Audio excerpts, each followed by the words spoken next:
திருச்சியில் தனியார் கல்லூரி மாணவர்களோடு தங்கலான் படக்குழுவினர் கலந்துரையாடினர். வருகிற 15ஆம் தேதி படம் ரிலீஸாக உள்ள நிலையில் ப்ரமோஷன் பணிகள் தீவிரமாக மேற்கொள்ளப்பட்டு வருகிறது. அதன் ஒரு பகுதியாக திருச்சியில் தனியார் கல்லூரியில் மாணவ மாணவியரிடம் படக்குழுவினர் கலந்துரையாடினர். அப்போது என் மகன் த்ருவ் விக்ரம் அப்பா போன்று இருப்பார், நான் மகனை போன்று இருப்பேன் என்று கூறினார். உடற்பயிற்சி கூடத்தில் பார்த்தால் ஹாய் என்று சொல்லி கிளம்பி விடுவார் என்று கலகலப்பாக பேசினார். தொடர்ந்து மாணவர்களுடன் நடிகர் விக்ரம் மற்றும் நடிகை மாளவிகா ஆகியோர் செல்ஃபி எடுத்துக் கொண்டனர்.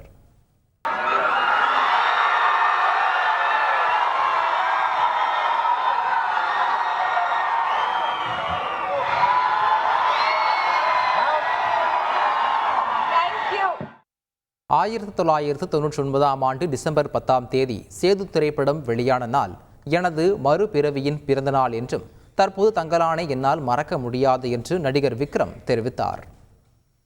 சேது எனக்கு எப்பவுமே நான் டிசம்பர் 10th 1999 ரிலீஸ் ஆச்சு. நீங்களாம் பிறந்திருக்க மாட்டீங்க. பட் எனக்கு என்னன்னா அந்த நாள் என் பிறந்த நாள் கூட மறந்துடுவேன். அந்த நாள் எனக்கு ரொம்ப முக்கியமான நாள். நான் மீண்டும் பிறந்த நாள் அது, ரைட்? ஸோ மீண்டும் மலையாளம் தான் மீண்டும் பிறந்த நாள். அண்ட் இப்போ நான் வாழ்ந்துட்டு இருக்கேன்னா அது தங்கலானால வாழ்ந்துட்டு இருக்கேன். I think all of you are excited for Thangalaan, for me for Thangalaan. So thank you very much. மதுரையில் தங்கலான் திரைப்படத்தின் ப்ரமோஷன் விழா மேடையில் இருந்து இறங்கிய நடிகர் விக்ரம் தடுப்பு வேலியை தாண்டி மாணவர்கள் அருகில் சென்று பேசினார்.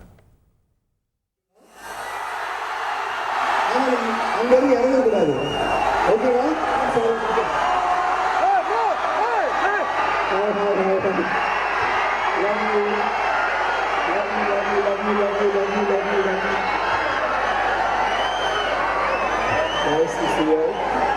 Hi.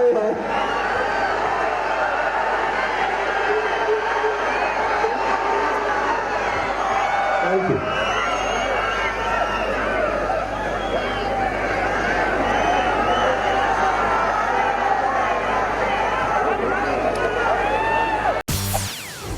செய்திகளை உடனுக்குடன் தெரிந்து கொள்ள உடனே சப்ஸ்கிரைப் பண்ணுங்க.